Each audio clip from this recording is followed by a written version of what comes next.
I called this the other day a match made in hell. The studios, as well as the actors, actresses, all of them, they're kind of in on it, and they need each other. And we can sit up here and pretend like this is a kind of a class warfare type of situation, but that has nothing to do with what's going on. It's an old, broken, archaic model, and the players are just late to the party. That refers to the studios as well as the actors and actresses, okay? And everybody that's involved, writers, they're striking as well. And you hear these various comments. They're going to spin it in whatever way that it is. Iger says this. Billy Porter, who we're going to talk about today, says that. And, of course, one side wants to garner sympathy from the populace. Let's say that.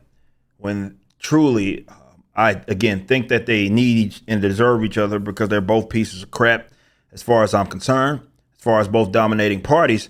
And simply... I tell you what, I have my bit to say after it, but let's just go ahead and get into what was being stated. This is covered by Variety. Billy Porter revealed in a recent interview with Evening Standard that he has to sell his house amid the ongoing strikes in Hollywood in order to save money. And this is why unions are a word. Unions are a word. Let's say that. They always have been. Always. I know that. Yeah, maybe your school teachers have presented it like it's some institution or collective workers' rights protection type of agency, but that's not what unions are. They're just a bunch of idiots that are pimping other gullible idiots to speak on your behalf. And often these people are folks that you have never met. And here you have it right here. Porter, an Emmy winner for his work in Pose, I don't know, was speaking to the outlet to promote his music career and steered clear of discussing any of his film and television work. When the topic of the strikes was brought up, Porter shared that he's having to save money or having to take cost-saving measures as various projects he was set to work on in September have been tabled. I have to sell my house. Yeah, because we're on strike. And I don't know when we're going to be back. That's just such a stupid, silly position to be in. And this is what I just from a purely individualistic standpoint. That's not to say that every deal that you make is going to be friendly. It's not to say that, there aren't people that are pieces of crap that are going to try to screw you over. But to put the entire negotiating power, and I'm not saying like agents or lawyers, but you're putting the entire negotiating power that determines whether or not you work or will not work on someone else. That's insane to me. That's just absolutely just insane. You don't really have an input other than, hey, union, please consider my thoughts and views. It says the life of an artist until you make fuck you money, which I haven't made yet, is still check to check.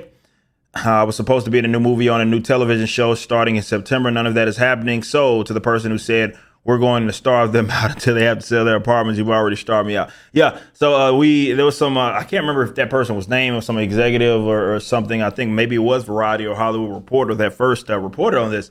And he said that there were some people that were saying, look, on the studio side, we're willing to wait this out. And once y'all start losing houses and stuff, then we will come back to the drawing board. It's basically saying that they're standing firm. And to be fair, the writers and as well as the artists, the actors and actresses, they don't really have much buying power, or let's say a negotiating chip, if you will. They don't really have that right now.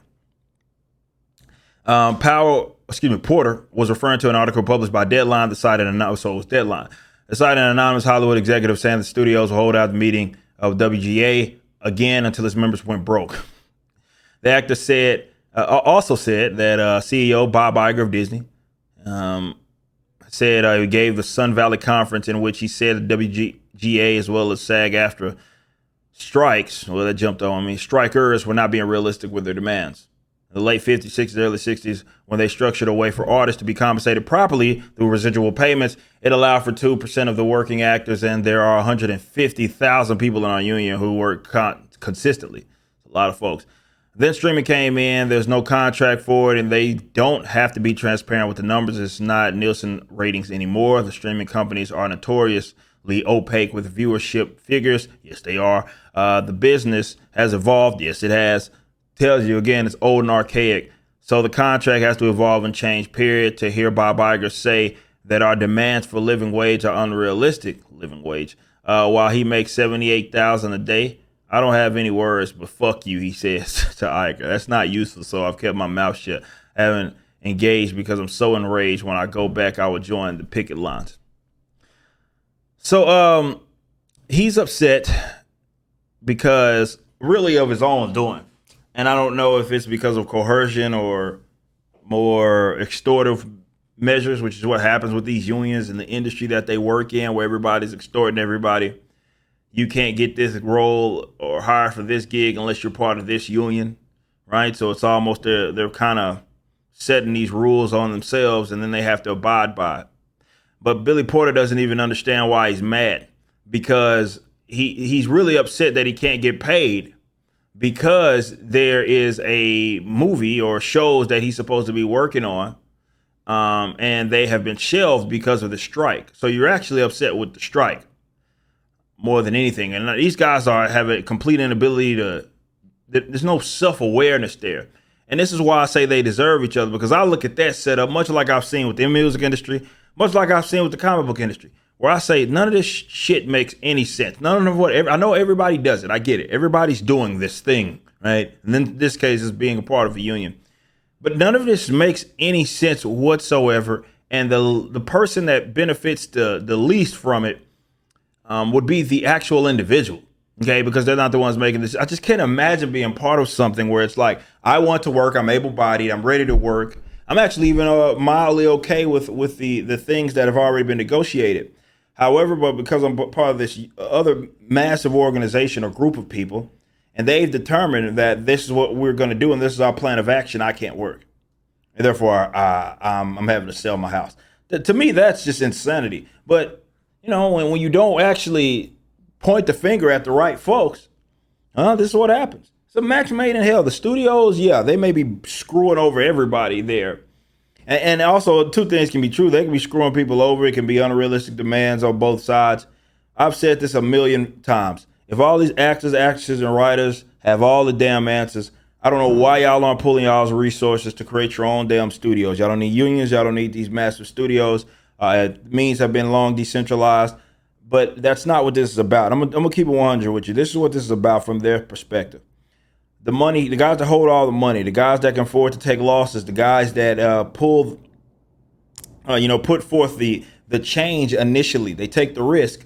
They are very protective of that status quo, and they will remain very protective of that status quo because they don't see or envision a world where that doesn't exist.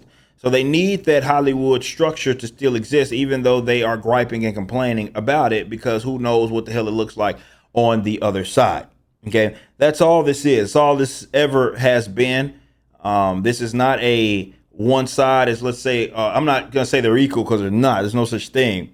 But I will say that both of them kind of deserve this relationship it is that they have with each other. But the writers and actors want to continue to have the studios who are in some cases bleeding a lot of money with the streaming stuff. They're demanding money and they want that. The other studios are like, there's no way that we're giving you what it is that you are demanding of us. And here we are, stalemate. If y'all got the answers, go figure it out. So many of these independents can figure it out, but these big name guys who got all this supposed talent, know everything about everything, somehow instead of figuring it out, using your own resources to do so, you ask for the big dogs to fork over the money.